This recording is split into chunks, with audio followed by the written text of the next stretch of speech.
Akhirnya, Polres Tuban berani panggil si Yaman Hussein Baagil untuk gelar perkara, mempertanggungjawabkan perbuatan biadabnya, merusak keaslian situs cagar budaya Sunan Bonang, tempat peristirahatan terakhir waliullah penyebar agama Islam di tanah Jawa. Pemirsa, banyaknya nisan baru di area makam Sunan Bonang Kabupaten Tuban viral di media sosial. Para peziarah merasa prihatin dengan munculnya nisan tahun 2000-an di area cagar budaya tersebut dan berharap ada tindak lanjut dari pemerintah setempat. Saya pun ikut ngubur.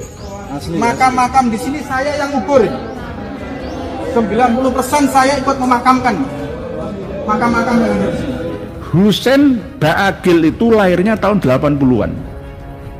Katanya pernah mengikuti penggalian dan penguburan di ring 1 dekat sebelah timurnya makam Sunan Bonang. Setelah ada tanggapan dari Kementerian Kebudayaan, kemudian juga ada tanggapan dari Polres Tuban, di mana nantinya tanggal 18 Mei tahun 2026 itu Hussein Baagil akan digelar perkarakan. Penyidik Satreskrim Polres Tuban sedang melakukan serangkaian penyelidikan dugaan tindak pidana setiap orang yang dengan sengaja merusak cagar budaya, baik seluruh maupun bagian-bagiannya.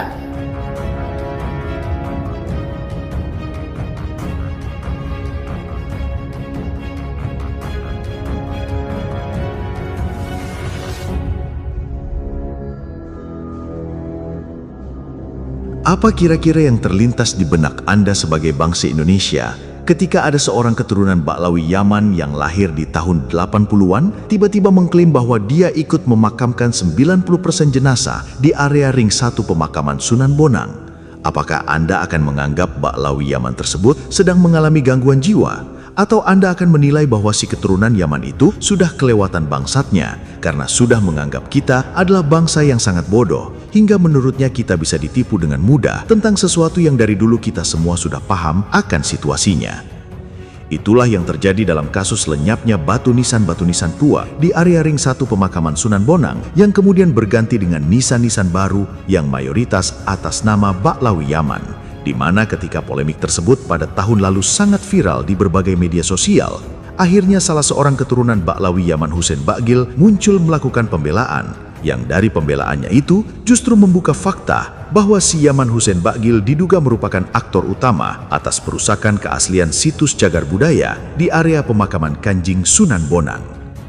Kasus munculnya nisan-nisan baru atas nama Baklawi Yaman di Sunan Bonang, khususnya di area ring 1 kompleks pemakaman, sungguh ini merupakan salah satu bentuk kezoliman kaum keturunan Yaman terhadap bangsa Indonesia, khususnya orang Jawa, yang mana mereka mencoba membuat bukti-bukti baru atas klaim sejarah bahwa golongan mereka juga memiliki andil yang sangat besar atas peradaban Islam di tanah Jawa, dan makam-makam atas nama Baklawi Yaman di area pemakaman Sunan Bonang yang kelak akan dijadikan sebagai bukti sejarah. Klaim dari si Yaman Hussein Baagil bahwa ia ikut memakamkan 90% dari total makam di area ring 1 pemakaman Sunan Bonang. Jika seandainya klaim dia itu memang benar, jangan harap kita sebagai orang Jawa akan menerima dengan baik tentang fakta yang diungkap olehnya. Yang ada, justru orang Jawa akan semakin memandang Hussein Baagil sebagai manusia yang tingkat kezolimannya sudah berada di atas rata-rata manusia zolim pada umumnya.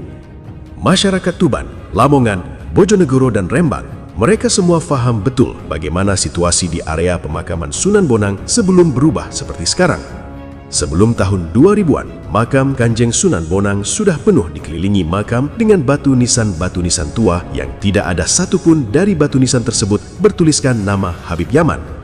Maka, jika sekarang si keturunan Yaman Hussein Baagil mengklaim bahwa dia ikut memakamkan 90% di area ring 1 pemakaman Sunan Bonang, padahal ia adalah manusia yang baru lahir di tahun 80-an, berarti ada dua kemungkinan.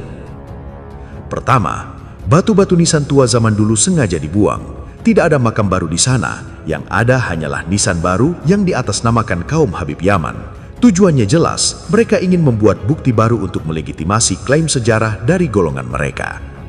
Yang kedua, inilah justru yang menjadi bukti tentang betapa zolimnya kaum Habib Yaman jika klaim dari Hussein Baagil itu benar bahwa dia ikut memakamkan 90% di area pemakaman Sunan Bonang. Sejak dulu, sebelum si Yaman Hussein Baagil lahir, makam Sunan Bonang sudah penuh dikelilingi makam-makam. Makam tersebut adalah makam dari keluarga Kanjeng Sunan Bonang, santri-santrinya, dan juga para pengikutnya. Yang itu artinya, jika si Yaman Hussein Ba'gil yang lahir di tahun 80-an mengklaim bahwa dia ikut memakamkan 90% di area pemakaman Sunan Bonang, berarti dia telah menimpa makam keluarga, makam santri, dan makam pengikut Kanjeng Sunan Bonang. Yang ini semua jelas merupakan bentuk kezoliman yang sangat luar biasa. Dan itu mereka lakukan hanya demi menjalankan ambisi dari golongannya, agar ada bukti ketika golongan Habib Yaman memalsukan sejarah bahwa golongan mereka memiliki andil yang sangat besar atas peradaban Islam di tanah Jawa. Jadi di saat sekitar tahun 1986 waktu saya kecil itu saya ingat betul. Kala itu saya umur 10 tahun, saya diajak oleh mbah saya waktu saya habis sakit, dan saya berziarah ke makamnya Mbah Sunan Bonang. Nah, saya ingat pemirsa bahwa di timurnya cungkup makam beliaunya Mbah Kanjeng Sunan Bonang itu ada beberapa makam, dan ada makam yang sangat besar. Dan di selatan makam yang besar itu, di arah timurnya cungkup dan selatan cungkup makam Mbah Sunan Bonang itu banyak makam. Sejak dulu banyak makam, tapi dengan batu nisan yang lama. Bukan seperti batu nisan yang sekarang ada, yang dari marmer itu, gitu loh. Nah, yang menjadi pertanyaan kan itu, kenapa sekarang banyak berubah? Ini salah satu strategi mereka. Kalau tanpa adanya bukti, tentu sangat mudah dibantah. Makanya sedikit demi sedikit mereka merubah situs cagar budaya. Seperti kasus yang terjadi di Sunan Bonang. Nah ini keasliannya itu berubah. Saya yakin di antara mbah-mbah buyut itu atau leluhur-leluhur yang ada di sana, saya yakin ada yang tidak terima.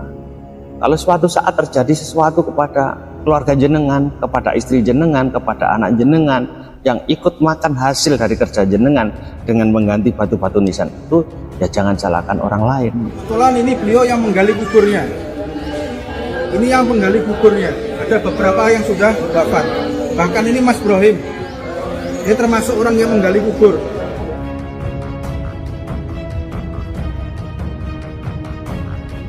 Apapun pembelaan si Yaman Hussein Ba'gil, bahkan seandainya yang dia katakan itu benar, bahwa dia ikut memakamkan 90% jenazah di area ring 1 pemakaman Sunan Bonang, sehingga hasilnya seperti yang kita saksikan sekarang. Itu semua justru semakin menunjukkan betapa zolimnya si keturunan pendatang tersebut, karena dengan memakamkan jenazah baru di area itu, berarti si Yaman Hussein Ba'gil telah menimpa makam-makam tua yang di dalamnya bersemayam jenazah keluarga, santri, dan juga para pengikut Kanjeng Sunan Bonang, salah satu waliullah penyebar agama Islam di tanah Jawa.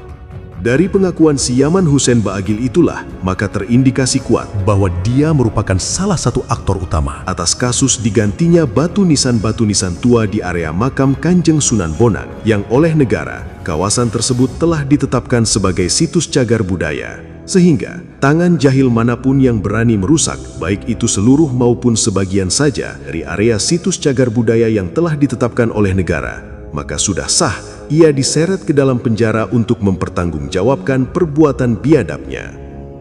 Balai Pelestarian Kebudayaan Wilayah 11 Trowulan Mojokerto, lembaga di bawah Kementerian Kebudayaan Republik Indonesia, telah mengonfirmasi kepada pimpinan Organisasi Perjuangan Wali Songo Indonesia bahwa pihak BPK Jawa Timur maupun BPK Trowulan Mojokerto tidak pernah memberikan izin dalam bentuk apapun untuk mengganti jirat atau nisan di area situs cagar budaya Sunan Bonang. Sehingga bisa dipastikan jika perbuatan si Yaman Hussein Ba'gil sesuai dengan pengakuan dia bisa dipidanakan sesuai dengan undang-undang negara.